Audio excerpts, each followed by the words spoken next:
Welcome to Lex lectures. നമ്മൾ ഇന്ന് നോക്കുന്നത് റെഫറൻസ് ആണ് സെക്ഷൻ 436 ഓഫ് ദ സംഹിത.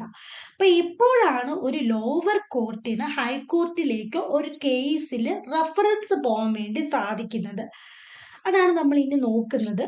എന്തൊക്കെ കണ്ടീഷൻസ് സാറ്റിസ്ഫൈ ചെയ്താലാണ് ഒരു ലോവർ കോർട്ടിന് ഹൈക്കോർട്ടിലേക്ക് ഒരു കേസിനെ റിഗാർഡിംഗ് ആയിട്ട് റെഫറൻസ് പോകാൻ സാധിക്കുന്നതെന്ന് നമുക്ക് നോക്കാം.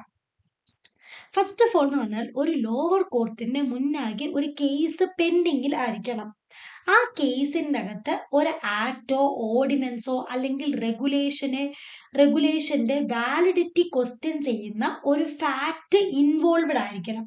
അല്ലെങ്കിൽ ഒരു ആക്ടോ റെഗുലേഷനോ ഓർഡിനൻസിൻ്റെയോ അകത്തുള്ള ഏതെങ്കിലും ഒരു പ്രൊവിഷൻസിന്റെ വാലിഡിറ്റി ക്വസ്റ്റ്യൻ ചെയ്യുന്ന ഒരു ഫാക്റ്റ് ഇൻവോൾവഡ് ആയിരിക്കണം.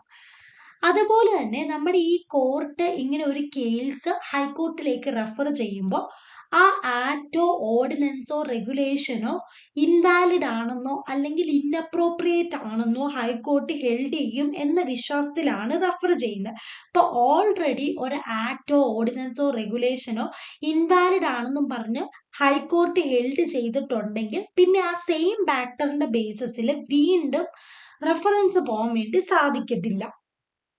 ഇപ്പം നമ്മുടെ ഒരു ലോവർ കോർട്ട് ആണെങ്കിൽ ഒരു കേസ് ആണെങ്കിൽ ഹയർ കോർട്ടിലേക്ക് റെഫർ ചെയ്യുമ്പോൾ കേസിൻ്റെ അകത്ത് any question regarding to the validity of act ordinance or regulation involve ആയിരിക്കണം എന്ന് നമ്മൾ പറഞ്ഞല്ലോ. അപ്പം അല്ലാത്ത സാഹചര്യത്തിൽ നമുക്ക് റെഫറൻസ് പോകാൻ വേണ്ടി സാധിക്കും ഒരു ഹൈക്കോർട്ടിലേക്ക്.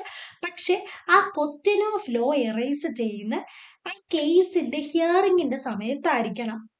അതുപോലെ തന്നെ നമ്മുടെ കോർട്ട് ഏത് കോർട്ടാണോ ഇങ്ങനെ ഒരു റെഫറൻസ് ഹൈക്കോർട്ടിലേക്ക് റെഫർ ചെയ്യുന്നത്, ആ റെഫർ ചെയ്യുന്ന ആ കോർട്ടാണെങ്കിൽ ഒപ്പീനിയനും അതുപോലെ തന്നെ റീസൺസും റെക്കോർഡ് ചെയ്തിരിക്കണം.